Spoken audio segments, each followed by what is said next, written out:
So many couples do not build trust the right way in a relationship, or they build bad habits for themselves that winds up ruining the trust they were trying to build. I'm gonna give you the 4 key things you need to do, steps to take to build trust the right way in your relationship and make it sustainable so you can believe blindly in your partner and not still question things or feel the need to. Because here's what happens. Two people get together in a relationship, they start to fall in love with each other. Oh, this is my person, they're so great. And then somewhere along the way, something happens to where they start questioning their ability to trust their partner, how trustworthy their partner is. And the main reason why this happens is because of step one. They have not both gotten clear on what does trust look like to each person, right? Are we on the same page about what trust is, what it looks like in practice? It is very easy to derail when certain challenging situations come up that you haven't faced yet with your partner before, and you guys are on different spectrums as to what trust looks like in those moments and those time periods. And whenever the challenge is happening in real time, the way your partner's operating and acting and moving and versus the way you're moving starts to conflict. And you start to look at them a little sideways because you would think someone that's trustworthy would do certain things under certain circumstances. They don't know this. So whenever this situation is happening, they feel they're operating appropriately and you're feeling offended. Then maybe you call them out, maybe you start acting suspicious of them and you start getting on your defensive. They notice it and now they feel offended and they're looking at you like there's something wrong with you. Now we're butting heads. Now we're putting things into question. Now they feel like they're being attacked whenever they were just operating the way that they know that you operate when you're moving in a trustworthy way, right? Now, obviously, there's basics to trust, right? Someone that's just being dishonest and doing backstabby type of stuff. Yeah, that's not going to be trustworthy, right? I don't think we have to break that down. That's universal. But you need to be on the same page as to this is what trust looks like in my partner's eyes, and here's what it looks like for me. And here's the common ground we've come to agree on that this is what it looks like when we're operating in a trustworthy way.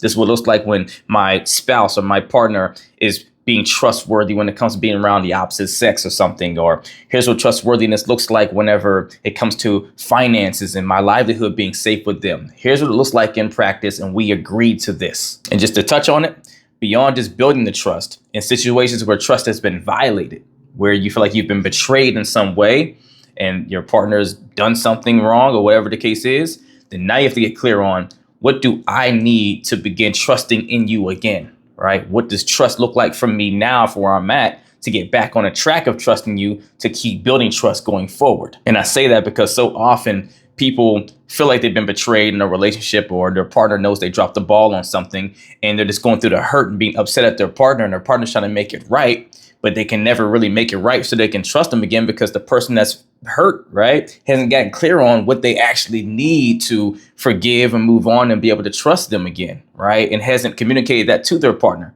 Yes, they're saying, make it right, do better, but okay, what does better look like? What does the new trusting things look like going forward so you can start to believe in your partner again and not keep holding some sense of resentment or, keeping your guard up in respect to them? Now comes step two. After you guys have gotten on the same page about what the trust framework looks like, what trust in practice looks like to both you guys that you both agree to, then now it's a matter of consistent transparency and honesty. Your actions have to match your words on a consistent basis over time. Trust is built over time through consistent actions, right? You have to help program your partner's paradigm. If you don't know what paradigm is, it's a collection of subconscious thoughts that fire off without your conscious needed effort, right? It's programmed from you seeing certain things over and over again, and it becomes habit in your mind.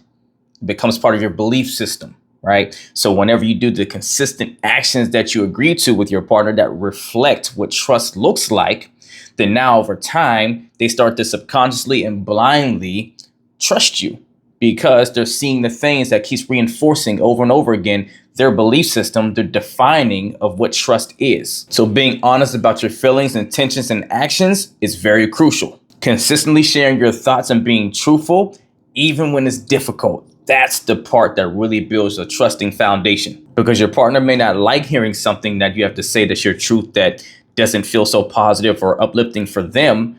but they will respect you forever and trusting you more when they know you're willing to tell them things that they know you don't want them to hear, but you're willing to say it anyways. And that type of transparency avoids misunderstandings and misconceptions, and it creates a space where both of you guys can feel valued. Third biggest step, you have to follow through on the promises you make to your partner.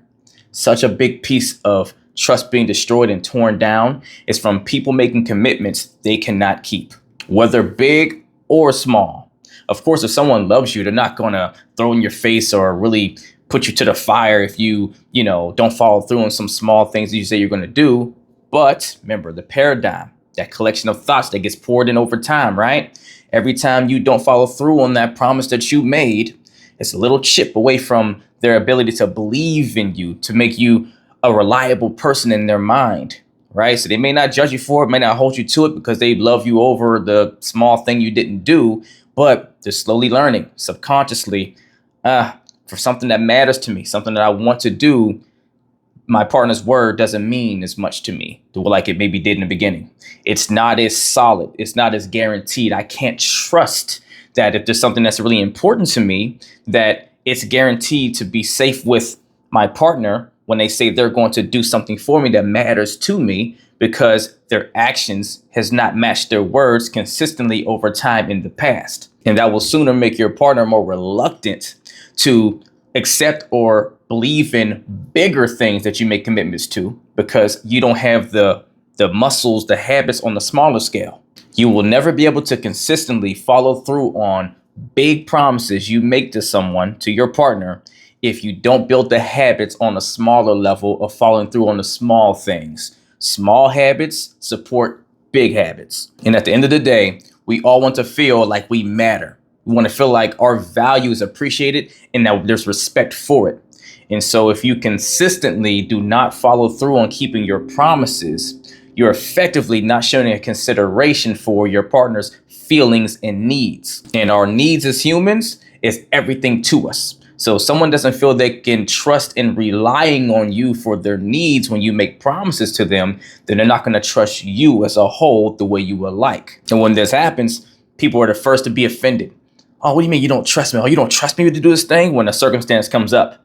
Meanwhile, that other person has been living a life that has not proven that that person can trust you, because their words hasn't matched the actions. You say one thing and you turn around and do something else in a different way, or, you keep doubling down on the promise you said over and over again, but it never gets done that way, or it gets done sporadically. And that person builds a sense of lack of trust that they can't rely on your word. But when something comes up, right, and you feel like, oh, you can trust me for this, and they're like, nah, I don't know about that. Now you're offended, right? You have to be consistent on following through on the things you promise. In the fourth step, probably the biggest piece here, right? So crucial, is you have to practice active listening and empathy. I know one may say, what's this have to do with trust building, right? But understand, so much of someone feeling confident and trusting you is feeling like they're understood. When someone feels like they're truly heard by you, they're more inclined to open up to trusting you more. You see, we live in a world of people that are always concerned about themselves so much. They're always trying to focus on me, making sure my needs are tended to. So other people recognize this. You interact with someone, you can see, okay, they're trying to take care of themselves. So naturally you go, well, I got to take care of myself.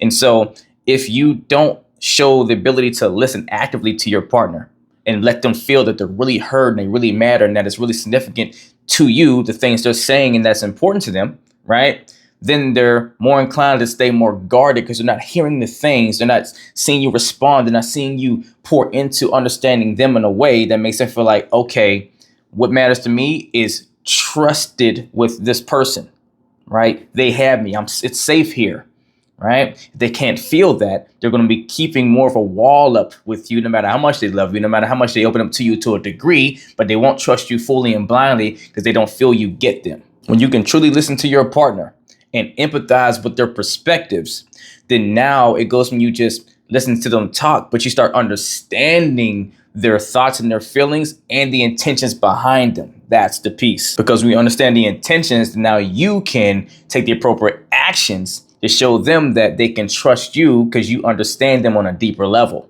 emotional bonding. If you and your partner need help building a strong foundation of trust that can be a pillar for you guys' relationship success, reach out to me or DM me coaching and we will get to work. Let's get it.